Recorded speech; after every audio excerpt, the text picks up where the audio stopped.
So yun guys, no, magandang buhay po Pilipinas, no, magandang buhay po Luzon, Visayas, Mindanao, no.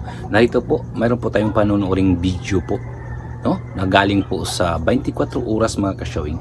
In-interview po nila si Kabataan Party List Congressman Raul Manuel mga ka-showing, at talagang kinonfirm niyo ni Kabataan Party List na mayroong pariho ang kanilang dokumentong hawak ni dating Pangulong Rodrigo Duterte mga ka-showing na may blanco.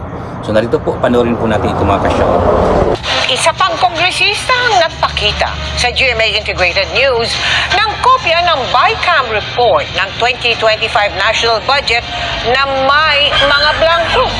Una niya, hindi na busisi ng maayos ang niratipikahang dokumento dahil kulang sa oras. Pero mga senador na pumirma riyan, itinanggi na may mga blanco sa ipinasa nilang budget. Nakatutok si Jonathan Anda. Nakakuha ang GMA Integrated News ng kopya ng BICAM report ng 2025 national budget mula kay Congressman Raul Manuel ng Kabataan Party List. Aniya, tugma raw ito sa mga blankong ipinunto sa inilabas na dokumento ni na Congressman Isidro Ungab at dating Pangulong Rodrigo Duterte. Sabi ni Manuel, ang BICAM report na ito na may mga blanko ang siya ring niratipikahan ng Kongreso. Aniya, binigyan daw ng kopya ng BICAM report ang lahat ng kongresista noong Disyembre bago ito sinalang sa plenaryo para maratipika. Pero ang problema, in-email lang daw ang soft copy nito. Kulang isang linggo bago ang ratifikasyon. Habang ang printed copy naman, ibinigay lang daw wala pa isang oras bago ito sinalang sa plenaryo. Kaya raw hindi na ito nabusisi ng maayos. Sobrang limit ng oras talaga para mabusisi yan. Kung may ente, sa totoo lang, hindi rin agad nakita yung mga blanks, no? Kasi nga, hindi tayo sanay na may mga ganon. Ngayon ko lang na-encounter na nag-ratify ng budget, meron pala mga blanks. Sa pagsusuri ng GMA Integrated News, ang pahinang ito halimbawa ng dokumentong hawak ni Ungab, pareho ang mga blanko sa dokumentong hawak ni Manuel. Pero kapuna-puna na mas marami ang mga nakapirma sa dokumentong mula kay Manuel at iba ang pwesto ng ilan sa mga ito. Sinusubukan ng GMA Integrated News na makakuha ng opisyal na kopya ng BICAM report mula sa Kamara. Sa proseso ng pagpasa ng budget, matapos ratipikahan ng BICAM report, ito ang magiging basihan ng General Appropriations Bill o GAB na isusumite sa Pangulo. Oras na pirmahan ito ng Pangulo para maisabatas, ito na ang tinatawag na GAA o General Appropriations Act. Ang tanong ni Manuel, kasama sa BICAM report na niratify ng Kamara ay yung mga blanks after ratification saka bago pirmahan, sino yung nag-fill in the blanks.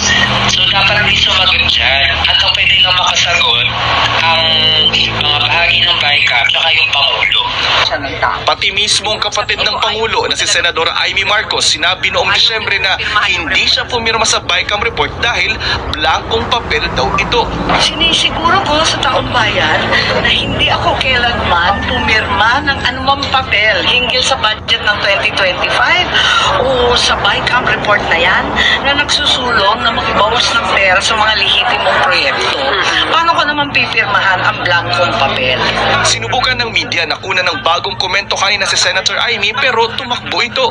Sabi naman ni Senador Win Gatchalian at Joel Villanueva na miyembro ng BICAM at pumirma sa BICAM report, walang blanko sa naturang dokumento. Sa akin may team, wala kami nakitang blanko. Kasi dapat balanse, yun ang tinitignan namin parati. So, I have a whole team na tinitignan yung budget bago pwede. Wala akong nakita na blanko. Wala akong nakitang blanko whatsoever. But,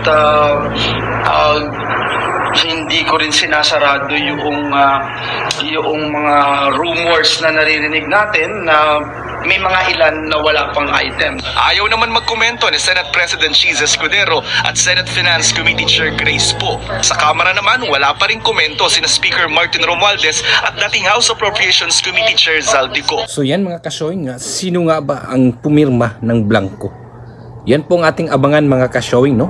Lagi po sana kayo nakasubaybay po dito sa ating channel upang updated po kayo lagi sa mga balita nating